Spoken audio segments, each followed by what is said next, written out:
Çështja që demarkacioni është kusht për liberalizimin e vizave nuk është përmend, them, 2 vite më herët. Ka filluar përmendet tash 1 vit, ndoshta. Ministri e re deklaroi që paska qenë kusht prej vitit 2012.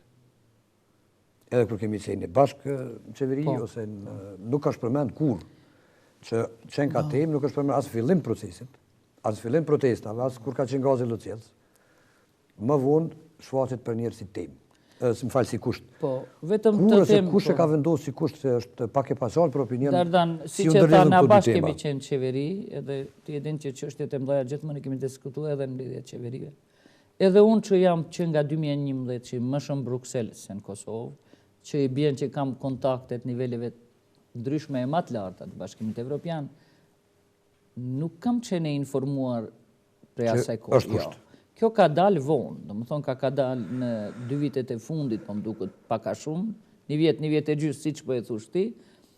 Unë po mendoj që një prej arsyeve, kjo është mendimi im, pra, i pabazuar në ndonjë informacion apo ndonjë fakt, është i lidhur me çështje strategjike që lidhen me NATO-n,